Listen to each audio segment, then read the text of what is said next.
Everyone. Not bad. I'm no Michael Zaharias up here, but that's a pretty good clap. Thank you guys so much. So welcome everyone to 1 Million Cups Daytona Beach. My name is Chris Steffen. I am one of the volunteer organizers, and I'm joined by a bunch of other organizers. Guys and girl, please raise your hand. Round of applause. We will formally introduce Thais soon, right? We should do it soon. So again, welcome everyone. Any first-timers here this morning? Show of hands if you're a first-timer. Okay, great. Come on up and tell us all about yourself. No, I'm kidding. You don't have to do that. All right, so I love doing that. So right now in 183, I looked it up this morning, 183 communities are 1 Million Cups meetups taking place. So we are part of a bigger organization out of Kansas City, Missouri, the Kauffman Foundation. If this is your first time, what we do is we have a guest speaker. Today is Zane. He's going to talk about his startup, and we'll follow that up with some Q&A. So without further ado, let me introduce Zane with Blockidex, and he joins us from Orlando. Round of applause, please. Awesome. Good morning, guys. How are you doing? Great. How are you? Awesome. So yeah, my name is Zane Shiratori. My company is Blockidex, at least my startup. And what we're looking to do is we are trying to basically create a better ecosystem for learning about cryptocurrency, managing cryptocurrency, and ultimately discovering everything that's in this industry. Just due to how fast it's growing, most people can't keep up with it. And we want to make a mechanism to where it's a little easier to manage. So a little bit about me. Last year I decided to kind of venture into this realm. My previous experience had a domain name brokerage. I don't know if any of you guys know what domain names are. Anyone not know what a domain name is? Anyone never been on the internet? All right, cool. So I had a domain business before this, and this was something that I had sold in 2014. And I kind of wanted to get into something bigger. I've been venturing into a few different things. And after I learned about this industry, about blockchain and cryptocurrencies, I ultimately see this really big opportunity. And I see that given the technology and how it's impacting so many different businesses and industries, that there's great amount of potential here with what we're doing. So yeah, I'll go into a little bit about kind of how I got started in this and kind of why I got started in this. So, and let me go to this first slide here. It's going to work. All right, there we go.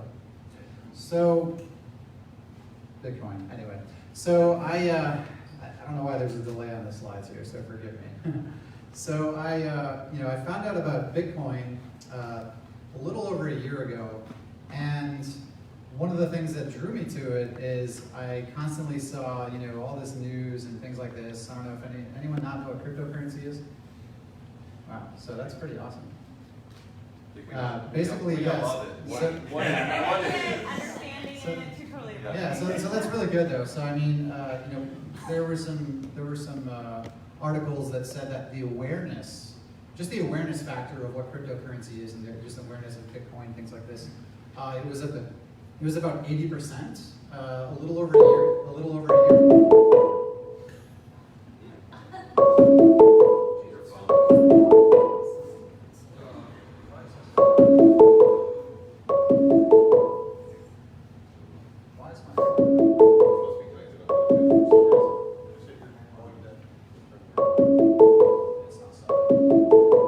It's an automatic alert telling you your cryptocurrency has simply crashed. That's Bitcoin calling, they're mad. I don't know what the hell to do with it. That's weird. I got in at 17,000, which was flat the peak at 18,000. I think it's because the web Buy high and sell low, and it's You buy high, sell low. but make it up in volume. I did manage to find some other secrets. Yeah, sorry about that, guys. That was strange. So yeah, I use Google Hangouts. I don't know if you guys know what Google Hangouts is, but it's a way to accept VoIP phone calls, and somehow or another it's synced to my phone and the audio. I have no idea how the audio is connected to my phone right now. So that's a little weird. All right, so So yeah, I basically, I found out that, awareness in cryptocurrencies was only about 80%, a little over a year ago. So, asking that question is pretty cool, especially seeing that, we're in Daytona here, that everyone in this room knows what this is. So at least I know you guys are all on the cutting edge here of understanding where technology is going. And I know not everybody understands what it is yet, but at least we know, there is this existence of this technology. So yeah, what got me into cryptocurrency mostly is I saw, all these different charts and whatnot, projecting how much money, we could potentially make by investing in cryptocurrency. I didn't know anything about it, but I was just like, man, this looks like it's going somewhere. It looks interesting. Have any of you actually have bought into cryptocurrency here? A pretty reasonable amount. Okay, so maybe 5 of you. Okay, so are any of you interested in buying cryptocurrency, but just due to the complicatedness of it, you haven't bought it yet? He's like, no. So a handful of you want to buy it. This is a little bit challenging to figure it out. Gotcha.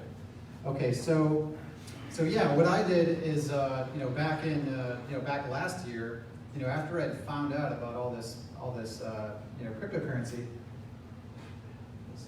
I don't know what is wrong. I'm so sorry, guys. I really have no idea why this thing is tweaking out.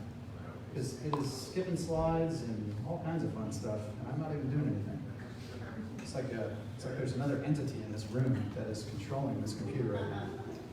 Ooh. All right, so yeah, I bought cryptocurrency, and basically what I did is, not knowing, where a lot of us, probably started is when, you jump on Google and you're like, well, how do you buy Bitcoin? So I ultimately found out that, there's this site called Coinbase. Any of you familiar with Coinbase? How many of you bought cryptocurrency on Coinbase? Because it was that easy, right? Yeah. Same with me, right? I didn't know what it was, but I still bought it, So, it was really easy. I looked it up, I was like, hey, how do I buy Bitcoin? And after a couple of minutes, I was able to use a credit card, and boom, I had Bitcoin in my account. And then I was like, okay, well, now what do I do, right? I was like, I have Bitcoin, what do I do now? I didn't know what it was that I really owned. I knew I owned Bitcoin, but I didn't know what I owned. But I bought enough to where I cared. Now I was like, okay, I got some skin in the game here. I've spent, several $1,000s. I was like, all right, I got some skin in the game, so I'm gonna learn a little bit more here. I'm not just going on this hunch of, I think I'm gonna make money. So, that's when I jumped back into Google, and I'm like, all right, well, what is Bitcoin? What can I do with cryptocurrencies? And then ultimately, like, how can I trade cryptocurrencies? And it led me in all these different questions as I began learning about the space. And then ultimately, I learned that, for just Bitcoin alone, and for each cryptocurrency, you've got all these different factors that are at play here. So I mean, you gotta look at, you got wallets. Like a wallet is, where you're gonna store your cryptocurrency. And then you gotta deal with like a white paper. Well, what's a white paper? White paper is basically like a mission statement and a business plan on the purpose and the utilization of what that cryptocurrency or that utility token is gonna be. Then you got events, there's lots of conferences and things like this. And you have, forums, you have the teams that are behind these currencies, so on and so forth. So there's all these different factors, just about one token. And then, I came to realize, like, holy crap, there's over 2,000 tokens that are in the ecosystem. And basically, what I kind of realized at this moment, I was like, okay, well, so I started diversifying my portfolio. And as I diversified more and more, it was almost impossible to keep up with anything. I felt like I was more or less just in Las Vegas, and I'm just putting money on a roulette wheel, hoping that I get a return. And there was no thought, there was no management. It was just, yeah, I just buy things because it was just too hard to keep up with it. So basically, what happened is after that kind of realization, I wasn't really happy, being someone that came into the space.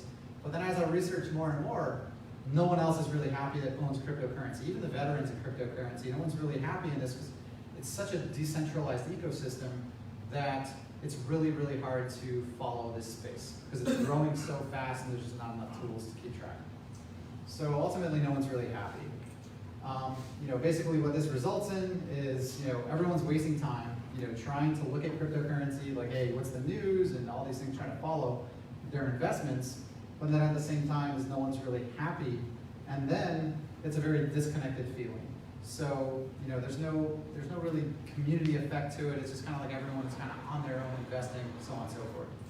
So, you know, I basically came up with a concept of, all right, well, you know, what if I can make owning cryptocurrency and managing cryptocurrency that like really blissful experience of when I first bought it, right? That really easy, simple user experience of when I first bought it. So that way I don't have to understand everything in order to manage it and follow it and so on. So that's when I came up with, you know, the company Blockidex.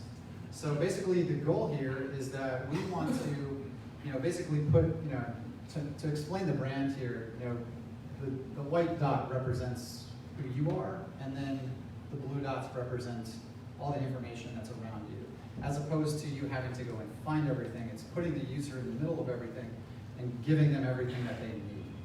So ultimately, you know, we have three goals here with the company, is that we want to give you everything you need in one place. So being able to track portfolio, being able to track the news, all these different factors. The easiest way I like to sum it up is look at it like an experience like Facebook, where Facebook sort of just feeds you information. You don't really have to go look for it, right? This is more or less you just do this, and then you just find everything you need. So, you know, we wanted to kind of use that same sort of experience, you know, because people like convenience. They don't want to have to go and find everything.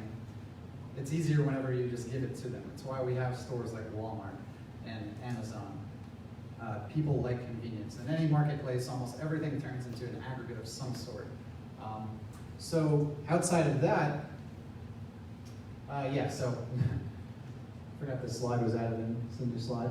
So yeah, so basically, if you look at the ecosystem, you'll be able to track all these different elements in the system without, you know, without having to go and leave to another service. Because right now, most services are single channel. So most services are, for instance, just an exchange list, or just an exchange. Or they're just talking about market cap. Like CoinMarketCap is a really popular site where they primarily, their whole value is that you go there and you're gonna look at the price of Bitcoin and see, you know, what's the market cap of Bitcoin. But that's just one site you have to go to. Then you gotta leave to another site to do this, another site to do this. So putting this under one roof makes things a little easier. Aside from that is you know, being a simple personalized user experience. And that's where I kind of explained how, you know, giving the user the information that's relevant to them without them having to go and search for everything, you know, makes things a lot easier. So basically, you know, the experience is that you're going to go into the platform and you're going to be able to select everything that's relevant to you. So let's say you're diversified amongst 10 different companies or 10 different tokens, and you want to prioritize those a certain way, so that way you're getting information that's relevant to just those tokens. This way the information that's being fed to you in the system is based on those weights, as opposed to you just seeing every single thing in the system. So with all the 1,000 different coins, why see news for thousands of coins if you're not really following those coins? So you'll have that option to just see your own filter, but then also come back out and see everything else.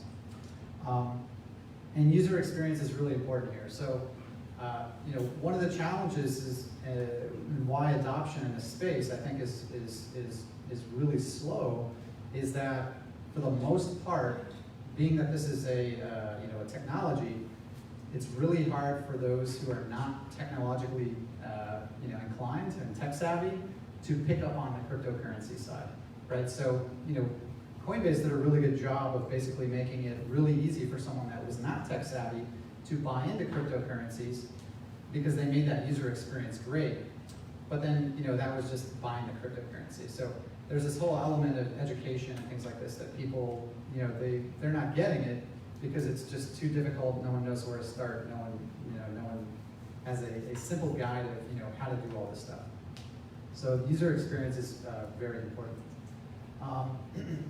The other side is that we want to build a community around this, right? So this is not just going to be you know, you're coming into a website and you're looking at news. So when I say that this, you know, functions a lot like Facebook, you know, that's more or less how this is going to operate. So imagine being able to have access to all this information, but then at the other side of it is that you have all these other people that are contributing ideas, and there's conversations going on, and you're able to network and make friends and go to events like meetups and things like this that are related to the industry, and putting all this under one roof.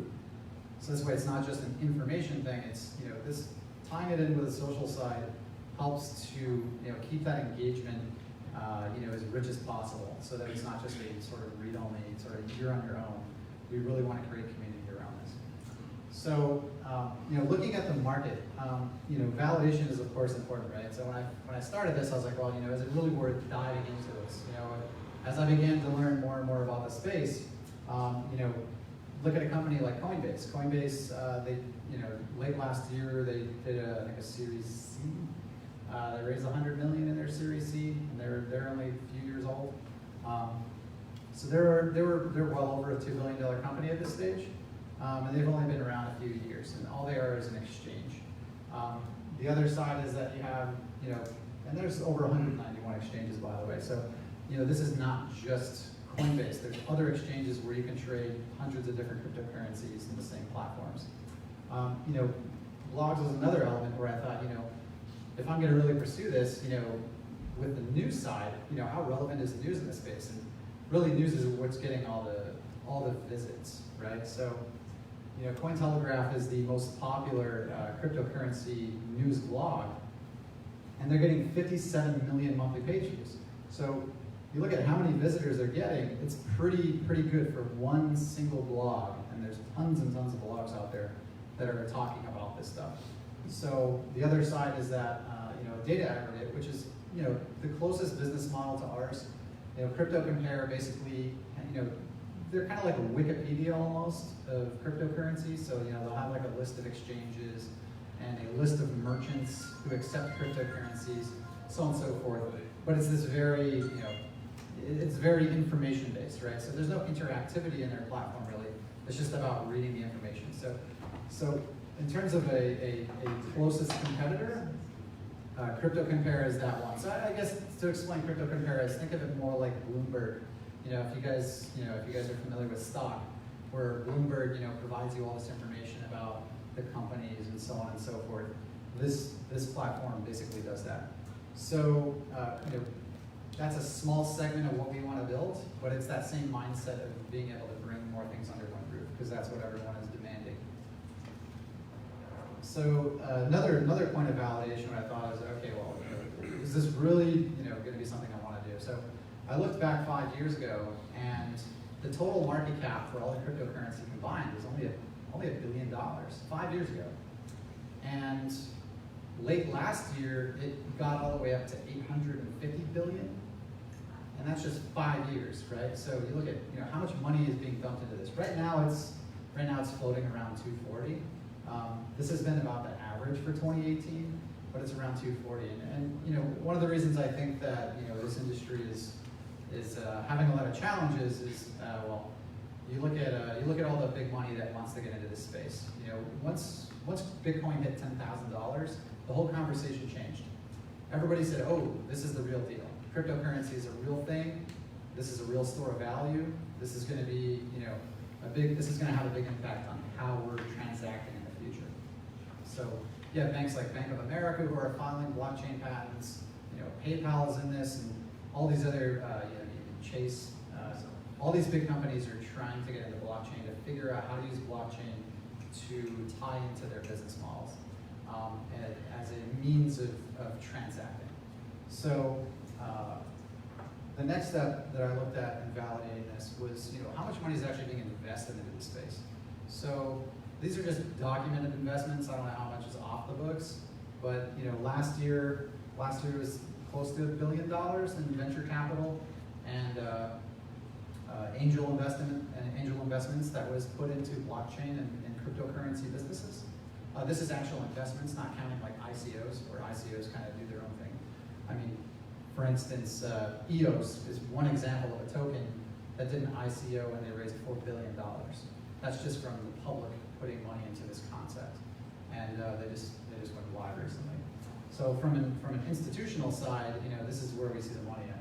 Now this year, based on February there was over 400 million that was documented investments, which I think is probably on the lower end. So this year we're going to be trending to 2.5 to 3 billion respectively for how much venture capital is being invested in this space and angel investment. So the way I look at it is seeing these different points of validation, I think, wow, this is really just the beginning of what's going on as I really started to understand this industry. I guess the way that I look at it is, transacting is a matter of convenience. And this is why a lot of our systems have changed over time. Like we started out with, back in the day, people traded gold and things like this, had this heavy physical object that they traded, and then they went to paper because paper is a little bit easier to move around. And then they went to credit cards. So we're like, well, hey, we store the paper somewhere, now we can use credit cards, and we just need to have one credit card, we don't got to carry any paper, it adds a layer of security, things like this. And the way that I see it going now is everything's going to be digital. So, anyone not have a cell phone in here? Okay, good. So, if you have a cell phone, you're already tied into being able to use cryptocurrency. At some stage, you're probably going to be using it. You might not even realize that you're using blockchain to transact. Your bank might already be using blockchain, so on and so forth. So the nice thing is that we're already hooked into this, and we have a secure way of transacting these digital values. And that's where I look at credit cards, things like this are eventually gonna phase out. Same way people don't use cash so much anymore. We use cash for certain transactions, but we don't use cash as much anymore. So looking at the market size. So here in the United States alone, we have over 20 million adults that own cryptocurrency. It's a pretty fair amount. I think 8% and maybe 5 people in this room. So maybe 8 to 10% of the people in this room own cryptocurrency. Right now, there's about the same demand who's shown the interest, and I think when I did that poll, about 4 or 5 people also mentioned that they want to buy it, but it's just too complicated. And then the other side is that most people are just they just kind of given up on it because they think it's just too difficult, and they're just, I don't want to do it. There's a lot of other people that just say that it's they think it's a sham or something, and it's just like, hey, it just takes a little bit of education to understand this industry. So, looking at these numbers, I realized, wow, like this is a pretty big chunk of the population here, at least in the United States, that owns cryptocurrency. Looking around worldwide, there are around anywhere from 3 to 8% of the adult population in other countries that are now using and transacting with cryptocurrencies. I believe the average amount of holdings is divided by the number of people. Average is right around $5,000 to $8,000 in terms of how much money the average person has. Or some people just have a few hundred, but some people have a lot more. The average is right around 5,000 to 8,000. So looking at the competitive landscape here. So when I was mentioning like a single service earlier, so like a single service is like one channel service. So like this is someone that's only offering the ability for you to track a portfolio, or only the ability to read news, so on and so forth, right? Now when you have so many different elements to track, having just one thing is, it's not very convenient for people. Because then they have to go and use another service to find other information. You got to keep bouncing around. The other side now is that most single service platforms, they're starting to add more to their offering, because they realize there's this demand. It's just kind of this natural demand in the market. Is that as mass adoption comes in, you have a lot of people using the looking for information in the space. They want to get as much as they can in one spot. It's just a natural sort of evolution of any industry. And then you look at like a resource hub. So a resource hub is going to be someone like CryptoCompare. Cointelegraph is starting to offer a little bit more, where they have like Bitcoin 101, and you have some basic education, things like this. But they're more focused on the news. So I classify them more like a single service plus. But right now, there's very little people who are offering a resource hub sort of functionality.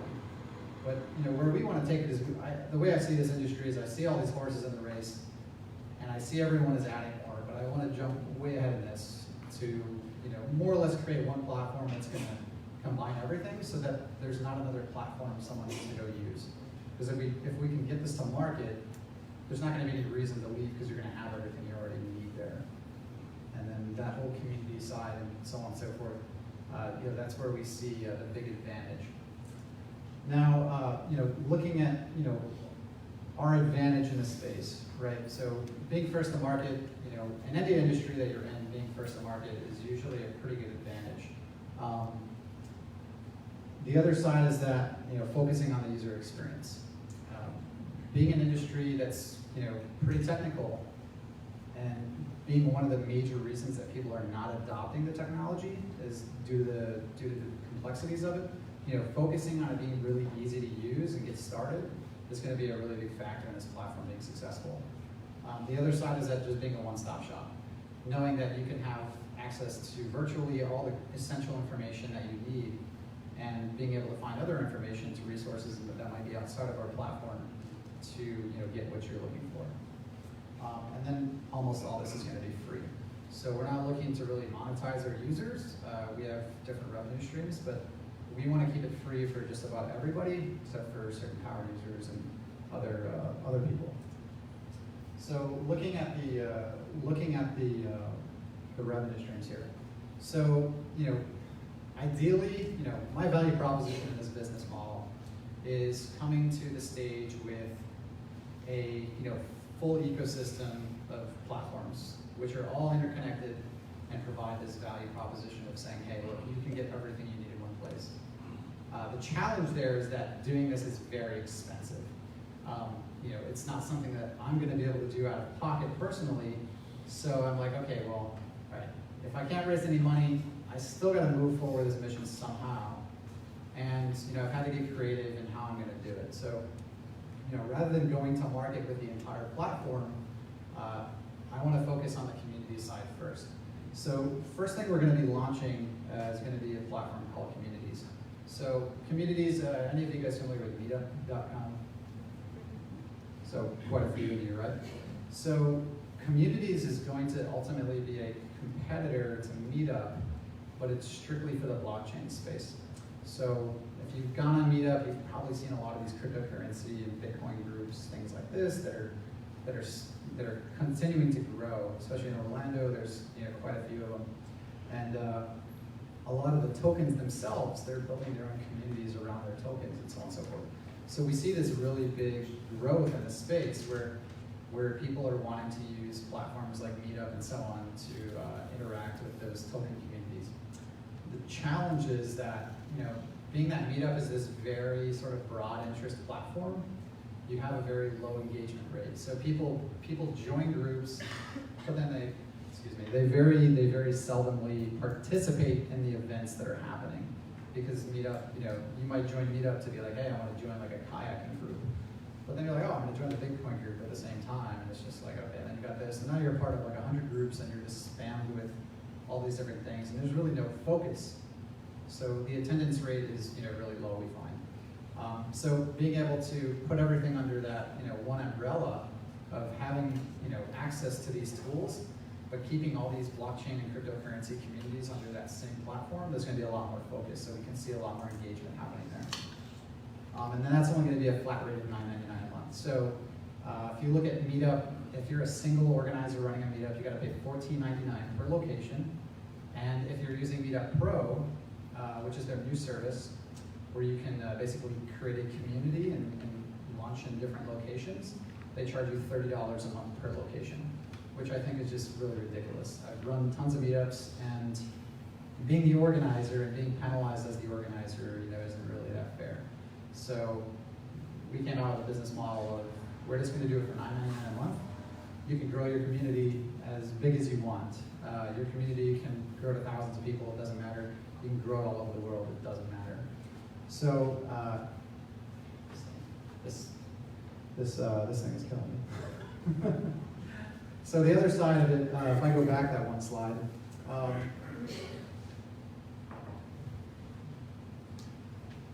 the other side is that the next segment we're going to do is jobs. So a little bit why I'm starting on communities first. So if you guys, anyone familiar with the story about Facebook? Anyone watched the movie, The Social Network? Okay, anyone familiar with how they got started and their initial traction? Okay, so basically what Facebook did was they built a platform, and then they more or less utilized all the existing communities that were in the university system. So they created this exclusivity where, hey, look, you gotta have a .edu email address for a participating Harvard or Stanford or whatnot, and then you had to have that email in order to sign up for Facebook. But what they did in that is that it was tying into existing communities that were already there. So it basically once you get that initial start and you get the initial leaders of that community to tie in, it basically gets them to transfer all these people over. So instead of you having to go out and try and sell every single person, hey, use our platform, use our platform, use our platform, they basically just said, okay, well, we're just going to get the community organizers or those that are the head of these universities on board with the platform, and then all the students are going to join. And that's ultimately what happened, and that grew like crazy until Facebook ultimately opened the doors up for everybody. But Facebook was very exclusive for a long time, and that's why their initial growth, no one knew about it.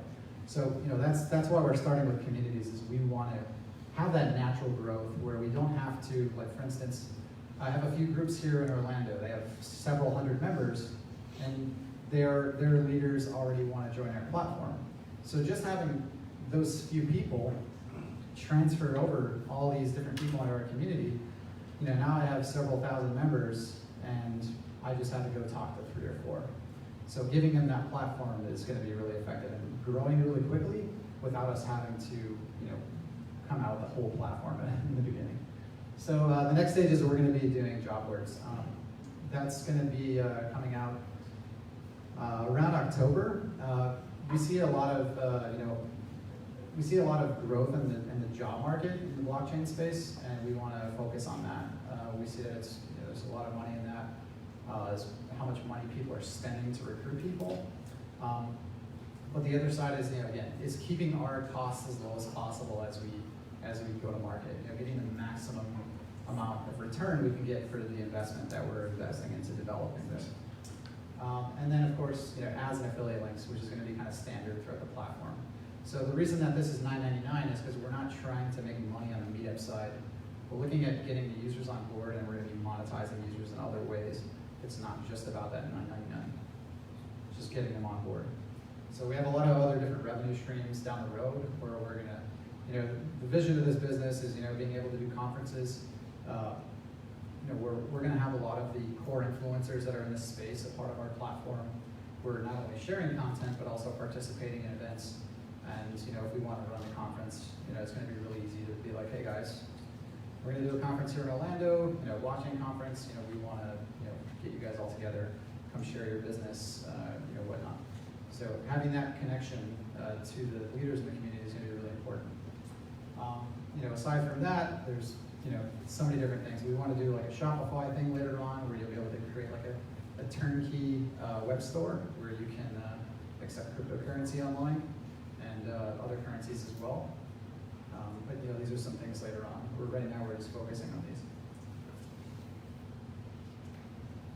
So the current traction right now, I first started last year, shortly after I found out about cryptocurrency.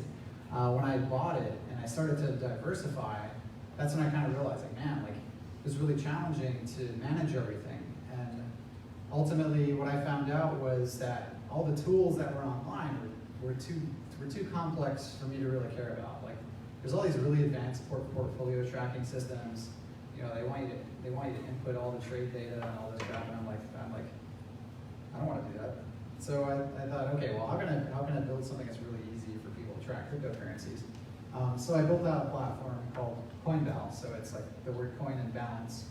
So Coinbal is like a live platform. You can go to Coinbal, and then that's basically a platform which will allow you to track cryptocurrencies, and you can track pretty much every single cryptocurrency in the space. That's just like a free platform. It's also anonymous, so you don't got to put in any of your personal information. You just create a username and a password. After I built that, this was like the sort of evolution of me learning about the space. I realized that a portfolio tracker was not something that the space really needed. I was like, oh great, I'm oversaturating the market. There's more and more people that are trying to build portfolio trackers, and now I'm just like stuck in this one channel. And then that's kind of when I started to pick up. I'm like, okay, I think Blockidex is the way to go with this and having an all-encompassing ecosystem. And that's when I changed back in February, or a little bit before February. So in January, I was invited into Starter Studio. That started in February. And then, is anyone here familiar with Starter Studio? Okay, so a few of you guys, all right, so I guess I'll give a little shout out to Starter Studio. So Starter Studio is there's 3 different offices in downtown Orlando where they're like a co-working space. It's a nonprofit. So they offer a lot of mentoring and things like this. They're really tied into the business community, so if you ever do go to downtown, or if you look on Meetup, there's lots and lots of different events that are running through Starter Studio. So the program that we went through was an accelerator. It's basically a 3-month program, and this is just more or less very fundamentals about business, right? So, understanding like a business model and understanding how to market, some very basic stuff. So it was a great program for like a first-time business person. Is there anyone here that's an entrepreneur that wants to start a business that has never started a business? Ooh, wow. Come on, somebody's gonna put their hand up. Oh, there's Yeah, one. there's one Hey, right there. oh, 2, 3. Oh, they're all showing up now. What are you waiting for? But anyway, yeah. So Starter Studio, they offer the accelerator program, but then they also offer the funded program. So the accelerator program, there's no money that they give you, and they also don't take any equity. Most platforms, most accelerators, if you look online and stuff, like if there's like YC, which is, let's see, there's YC, there's 500 startups. 500, Yeah, so there's a lot of these different startup accelerators now, where they'll generally give you around 120 grand if you're accepted into the program, but then they take like 6% of the company. This one was different, where it's free, there's no equity, but they also don't give you any money. So it's a little bit, it's like, okay, I gotta take 3 months and be focused on this program, but at the end of the day, it's really just kind of basic fundamentals about business. I'd say the value in that program is that there's a lot of great networking. So even if you have an existing business, I mean, you can always apply the Starter Studio platform. They also have a funded accelerator where they fund, I believe, anywhere from $25,000 to $250,000. So if you already have an existing revenue stream in your business, good chance that they will accept you into that program and help you take that to the next level. So if anyone here is trying to raise a little bit of money for their business that might be pretty early stage, that has a good market to be in right now, and they're making a little bit of money, that's validated their business, that's a good platform, and I think they take just a few percentage points for that. But yeah, Starter Studio overall is like a really awesome ecosystem out in Orlando, where just so many different entrepreneurs and whatnot can be connected. So after Starter Studio, right now our plan is, of course, building the V1. Building the V1, like I said, is going to be a challenge. But starting with building the components that are going to provide the most value back without building this whole system, just due to how much time it's going to take.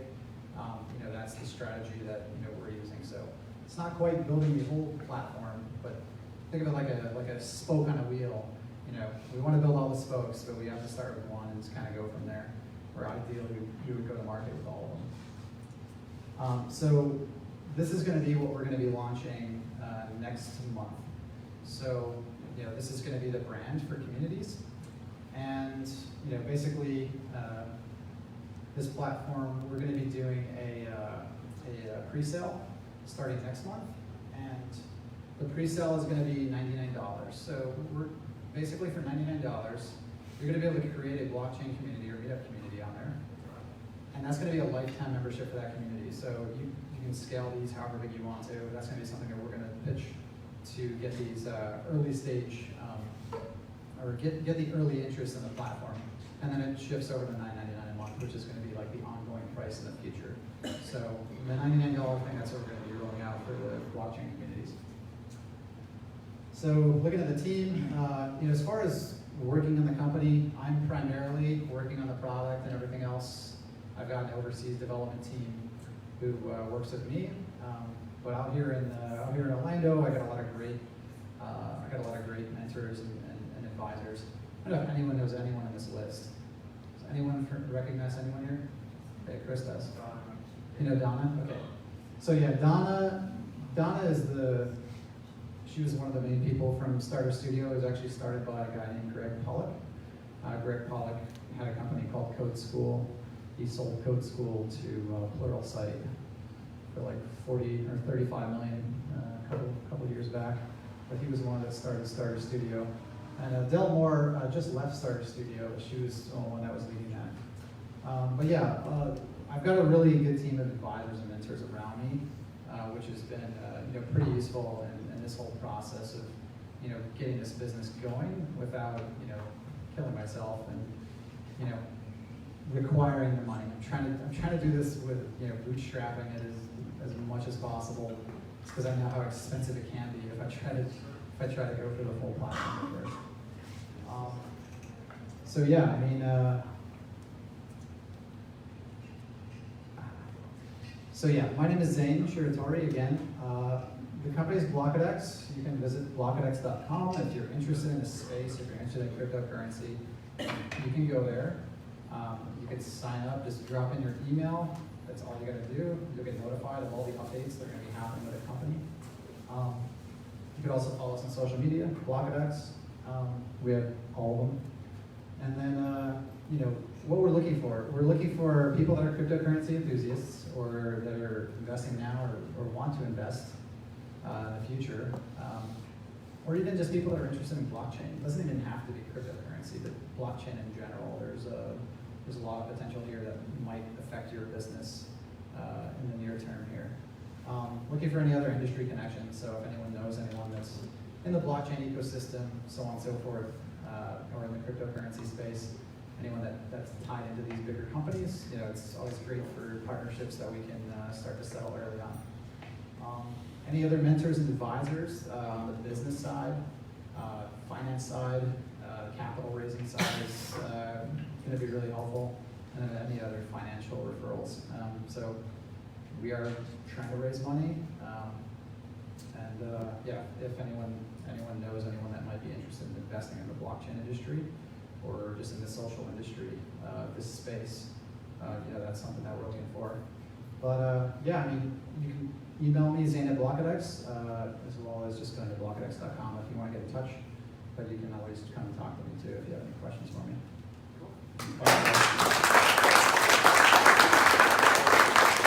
All right, we're gonna do some questions real quick. We got about 5 or 10 minutes for that. So if you need it, you can. If you think you can just answer. Yeah. This might be a blue. Yeah, that one might go. Who's got a question? Okay. Hi Zane, thank you. Cool presentation. Thank you. I can certainly relate to it. I think maybe the rest of us, some other in the room, about the surprising amount of learning curve from having interest in this thing to actually being able to execute on it. And I guess one of my questions is, Coinbase is fairly straightforward, pretty easy to do. There's some delays in getting all the money in there and all that stuff, but it's still reasonably easy to work with. But then if you wanted to buy alternate altcoins, different currencies, then there's a bunch of other different exchanges that one needs to have. So those of us who are wanting to diversify into altcoins found we have multiple exchanges. Right now I got 4 of them. I can't keep track of them. Similar to your frustration. So would Blockidex basically serve as an aggregator, and how would you encourage those exchanges? Why would they allow you to access the data that would be requisite in order to aggregate, so I can go on one site and find out how much I've lost today? No, yeah. 10%, by the way. You lost 10%. It's 5% yesterday. Can everyone hear me okay? Is this loud enough? Okay, Yeah. Cool. So yeah, well, one thing to keep in mind is that right now our strategy is not being a platform where you're going to be exchanging money. For instance, if you're going to do that, you got to go through hell with FinCEN regulations and FTC regulations and all these other things. And getting licensed to be a money transmitter, et cetera, et cetera, et cetera. We're not going to be doing that. However, when it comes to the information, let's say you're diversified amongst 4 different exchanges, and you want to track your portfolio. So there are platforms that exist now where basically every exchange has what's called a public API, and the public API will basically give you a key that you can put into another piece of software, which authorizes that exchange, or basically authorizes that platform to pull information from the exchange. So let's say you want to pull all your trade data in your account into that portfolio tracker. It can give you real-time balances and real-time trades.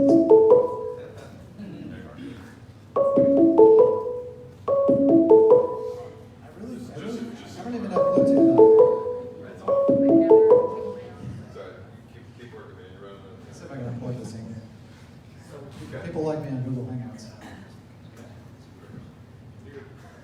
Still gonna go. But yeah, anyway, so with an API key, it's basically like hey, you can use the portfolio tracker to access all that trade information, but it doesn't give the portfolio tracker any other permissions, like to do any trades or anything like that. It's just a read-only key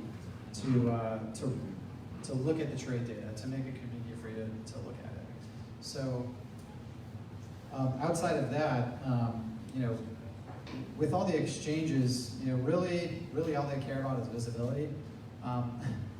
They're not like trying to limit anybody on the information that they're getting out, because ultimately, like, the more marketing they have, if they get one user on their platform who's like a day trader, they're making a ton of money in transactions on there.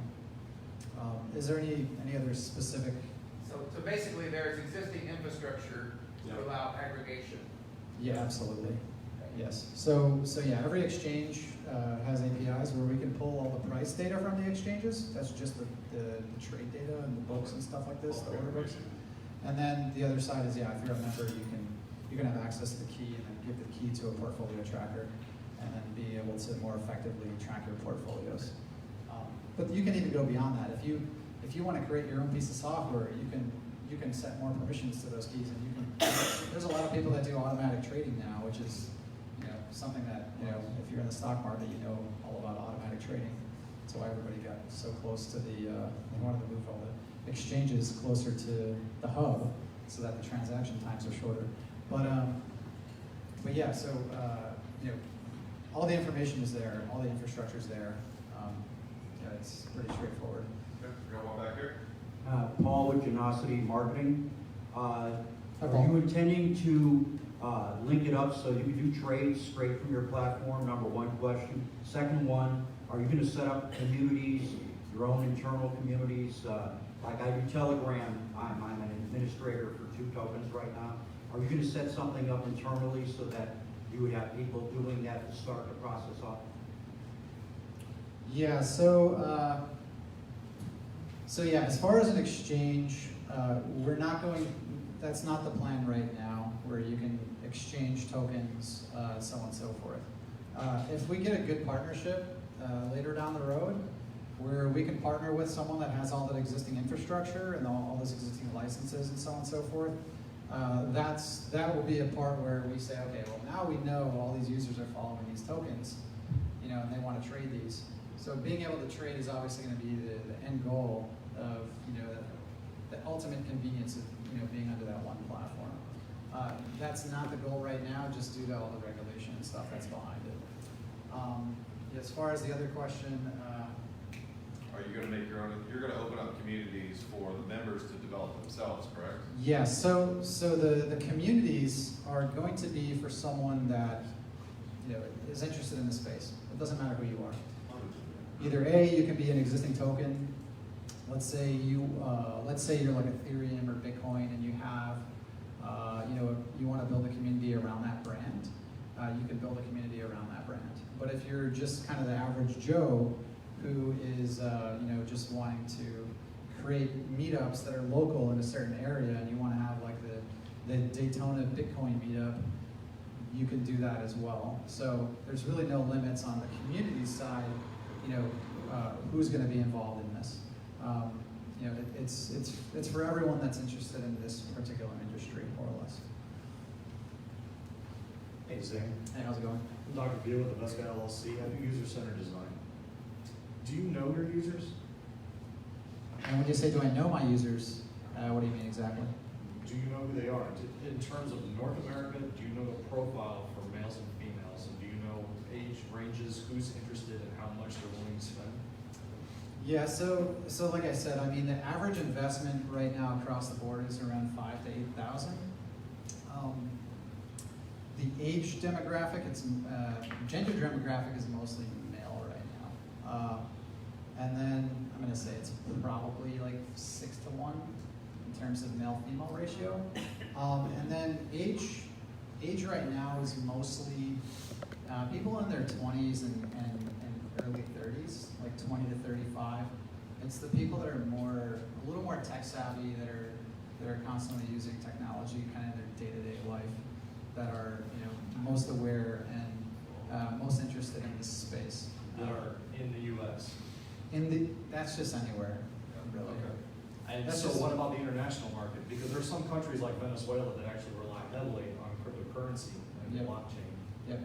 formatting. So keeping that in mind, looking into the future, let's say 5-10 years down the road, so you have some social engineering networking that's taking place within the U.S.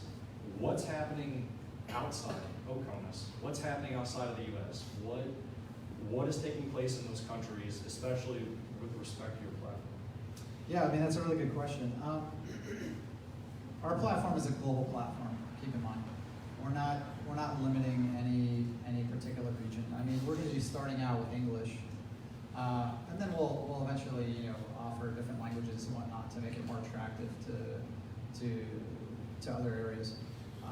As far as what's happening in those areas, I mean, I don't know if it's really relevant, particularly to the platform. I mean, our focus really is giving users the information that they need, and being able to share information in that ecosystem, so that way, things like you're talking about are easier to find. Because there are so many things that are happening, and if you're not following day to day in the space, you're not going to be able to see the changes that are happening. And I also see that as an opportunity for you guys to capitalize upon, because Yes. now you have, it's an international issue. Yes. It really is. And so now you guys have the ability to capture data internationally, and the ability to transfer, transmit, or translate that information for other countries and other nationalities. Yes. And so I think what you have is something that's so much bigger than what you're seeing. And as far as presentation, there's a lot of people that don't have a clue, don't understand blockchain, and so I think it'd be easier for them if there was some sort of information that was provided to inform them to this end. No, I totally get it. Yeah, it's I always want to start a talk out on how does a blockchain work? I mean, does anyone understand the basic fundamentals of blockchain technology? We need a whole other hour for that, I'm sorry. And we don't have that. Yeah, so, and that's the thing, and that's why I usually don't start out with a conversation, is just because it is one of those industries. There is a little bit of education that's necessary to understand the basics of it, but once you understand the basics, that's really all you need to know in order to just be a trader or whatnot. It's those that are trying to use blockchain in their business so on, that's where you want to, kind of get a better understanding of it and, how it might affect your business. But for most people, they just want to day trade cryptocurrencies and so on. So understanding the fundamentals. We'll figure it out someday. Round of applause for Zane and Blockidex. Awesome stuff. This is for you.